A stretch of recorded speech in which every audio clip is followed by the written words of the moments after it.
Alien girl's body reacted to human presence. She begged him to stay. The mountain town lay quiet under a sky full of heavy silver clouds.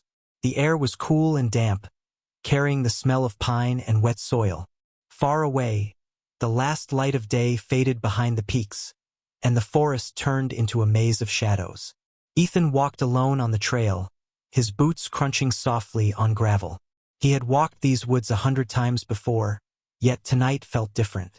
The air felt charged, almost alive, as if the trees themselves held their breath. He stopped for a moment, scanning the darkness.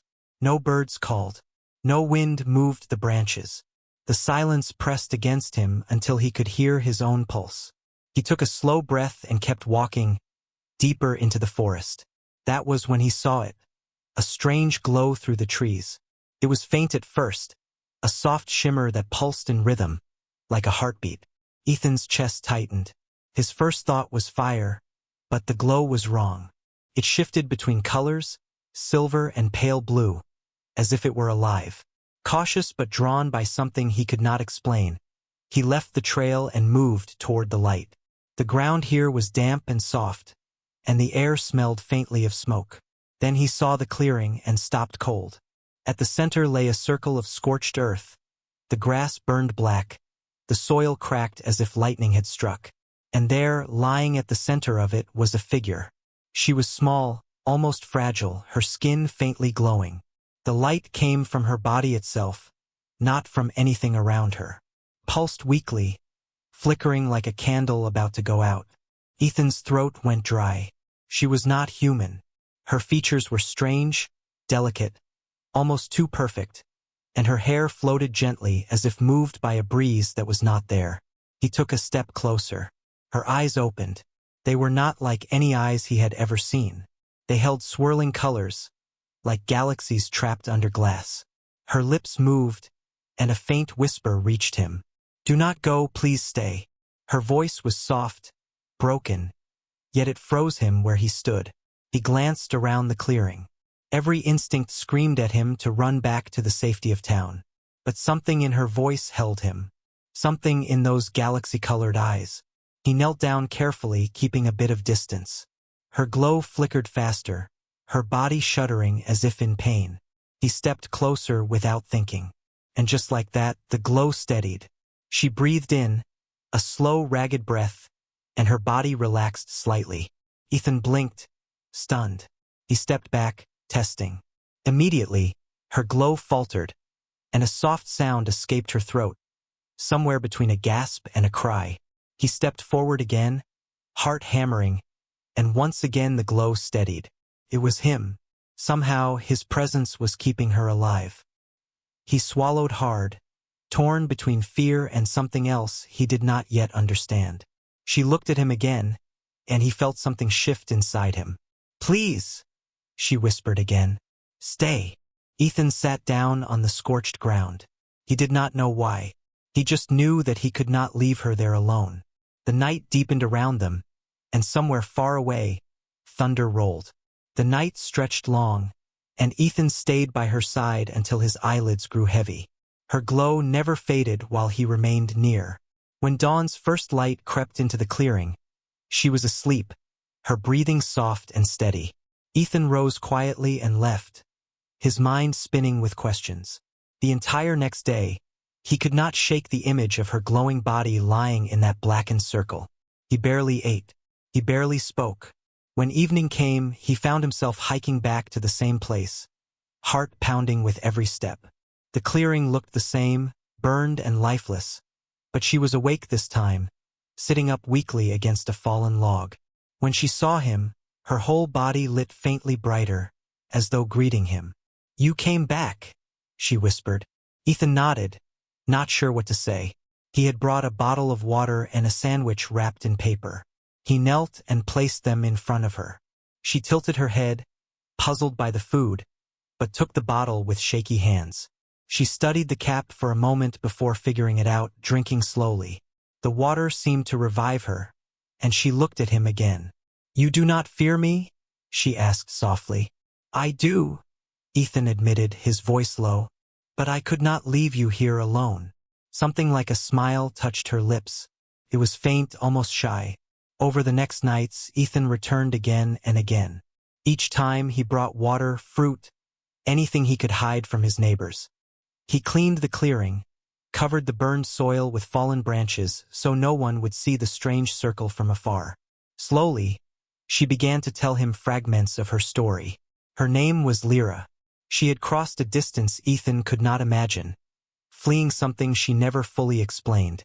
She spoke of hunters, not human, but her own kind, sent to capture her because of what she carried within her.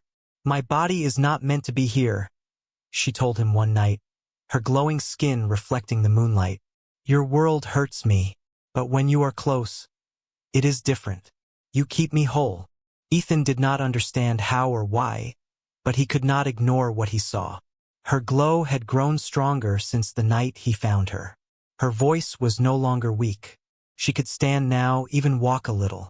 But something else was happening, something neither of them could ignore. Every time he sat close, she would study him in silence. Sometimes her glowing skin would brighten in soft waves, almost like a blush.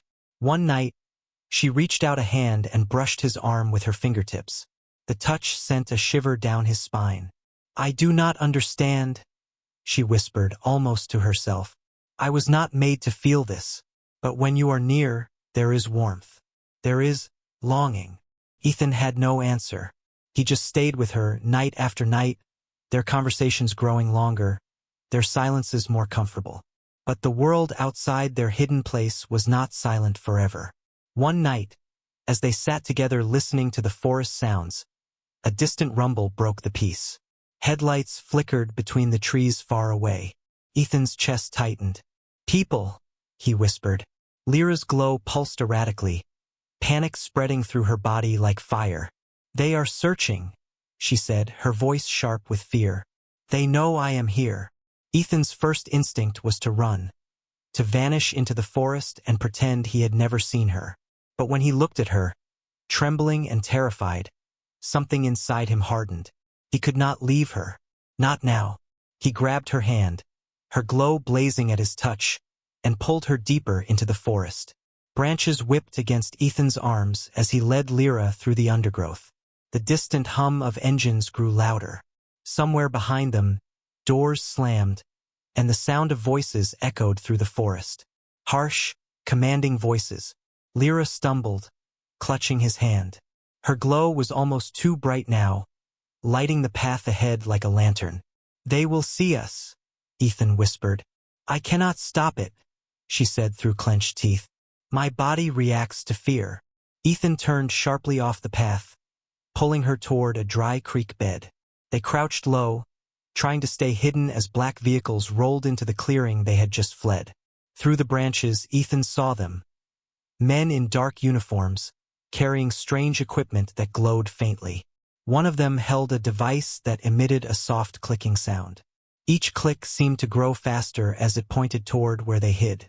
"They are tracking me," Lyra whispered, her voice shaking. Ethan felt his heart pound in his ears. If they found her, what would they do? She had told him enough for him to guess. Capture. Experimentation. Death. The men spread out, scanning the forest. One of them stepped dangerously close.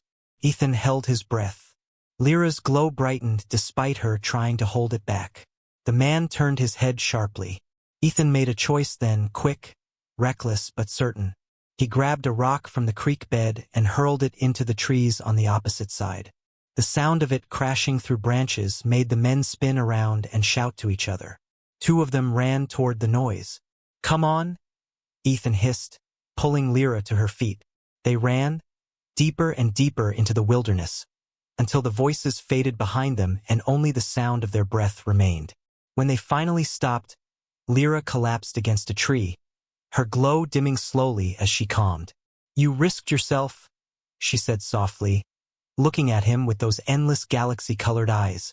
"You think I could just leave you?" Ethan said, breathing hard. She studied him for a long moment. Something unspoken passed between them, heavy and fragile. That night, they did not return to the burned clearing. Ethan built a small fire in a hidden hollow and kept watch while Lyra rested. Her glow was softer now, more steady. "You should not stay," she said after a while. "They will keep searching. If they find you with me, they will harm you." Ethan stared into the fire, silent for a moment. "I am not leaving," he said finally. Lyra tilted her head. "Why?" "Because I cannot," he said simply. "Because every time I see you like this, I know that running away would haunt me for the rest of my life. Because you matter. More than I can explain." Her glowing hand reached out and touched his cheek. "This is what you call care?" Ethan's lips curved into the smallest of smiles. "Yes, this is care." She was quiet for a long moment. Then, very softly, she said, "Then I care for you too." The words struck him harder than he expected. In the silence that followed, he realized just how much he had already given up to protect her. His safety, his peace, his old quiet life. And somehow none of it felt like a loss. The next day came with heavy clouds rolling over the peaks, casting the forest in gray shadow. Ethan had barely slept. He kept listening for engines, for footsteps, for anything that might mean danger. By late afternoon, the danger came. A deep hum rolled across the hills. Not from trucks this time, but from something else. A low vibration in the air that made the ground tremble. Lyra stiffened, her eyes wide. "They are closer," she whispered. "And they are not alone this time." Before Ethan could ask what she meant, a beam of light cut across the distant trees, sweeping the ground like a searchlight. Then another, and another. "Move," Ethan said, grabbing her hand. They ran, crashing through the underbrush as the strange lights passed over the forest behind them. The humming grew louder. Something mechanical whirred above the trees. Drones, their red sensors glowing as they scanned the ground. Lyra stumbled, her glow flaring with every step. "They will catch me," she said, her voice breaking. "Not if I have anything to say about it," Ethan said, pulling her onward. The forest grew steeper, the ground slick with moss and wet leaves. Ethan's lungs burned, but he kept running, every instinct screaming to keep going. At last, they broke through the trees and found themselves on a rocky ridge that overlooked a deep valley. For a moment, there was only the sound of wind and their ragged breathing. Lyra collapsed to her knees, clutching the earth. Her glow was too bright now, spilling light over the rocks. "They will see us," Ethan said, scanning the sky. "They already do," she whispered. Ethan knelt beside her, gripping her shoulders. "Then tell me what to do. Tell me how to save you." Her eyes glistened like stars, and for a long moment, she just looked at him. Then she said, "You have already saved me, Ethan. More than I thought anyone could." He swallowed hard. "Then do not give up on me now. We can make it. We just have to keep going." Lyra's breath hitched. "Why do you stay? You could leave and be safe. You owe me nothing." Ethan felt something deep in his chest, something he had been holding back since the first night he saw her lying there. "Because I love you," he said. The words came out rough, but they were true. "I do not care what you are, where you are from. You are not just some mystery I found in the woods. You are someone I could never walk away from." Lyra's glow pulsed wildly, then softened into a warm, golden light that seemed to wrap around them both. Tears welled in her eyes, real tears, glistening as they rolled down her glowing cheeks. "I did not know this feeling," she whispered. "We were never meant to love. We were meant only to exist. But now I understand. And it frightens me." Ethan cupped her face gently, his hands trembling. "Then be afraid with me. But do not give up." A distant roar echoed through the forest. Engines, loud and fast, coming closer. Lyra's glow brightened until it was almost blinding. "This way," she said suddenly, pointing toward a narrow path hidden by rocks. They ran again, but now there was no fear in her steps. She moved with new strength, her glow lighting the path ahead. At the end of the ridge, the path widened into a small hollow. And there, half buried under moss and stone, lay something Ethan had never seen before.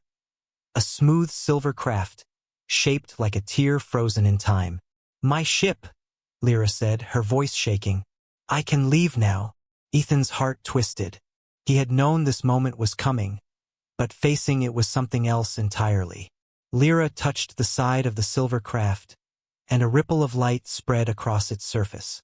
With a soft hum, the ship came alive, panels sliding open, revealing a faint glow inside. She turned back to Ethan, her eyes shimmering with something more than fear now, something softer, almost pleading. "Come with me," she said. Her voice was quiet, but every word carried weight. "You will be safe. You will see what no human has ever seen. I can take you far away from this place, away from those who would hurt us both." Ethan stood there, breathing hard, the wind rushing across the ridge. For a moment he imagined it, leaving everything behind, stepping into that ship, seeing other worlds with her by his side. But then he looked back at the dark valley below, the forest where he had grown up, the mountains that had shaped him. This was his world, his home. "I cannot go," he said softly. Lyra's glowing hand fell slowly to her side. "You choose to stay?" Ethan nodded, though his chest felt like it was breaking. "This is where I belong. Someone needs to stay here to remember, to keep this secret safe. But I will not forget you, Lyra. Not ever." Her eyes glistened with tears, and for a moment, she looked almost human. She stepped closer, reaching out her hand. Ethan took it, and her glow flared brighter than he had ever seen. "Then let this be goodbye," she whispered. Ethan lifted her hand to his lips and kissed it gently. Her light washed over him, warm and soft, wrapping him in something that felt like peace. When he let go, she stepped back into the ship. The silver craft sealed shut with a smooth motion, and with a deep, resonant hum, it began to rise. Ethan watched, his heart hammering, as the craft lifted above the ridge. It hovered for a moment, glowing like a second moon, before shooting skyward. In seconds, it was gone, leaving only a faint shimmer in the clouds. The forest was silent again. Ethan stood there for a long time, the cold wind brushing against his face. The scorched earth, the searchers, the fear. It all felt like a dream now, but the warmth in his chest told him it had been real. As he made his way back down the mountain, he felt different, stronger. Not because he had fought anyone, not because he had won anything, but because he had stayed when it mattered.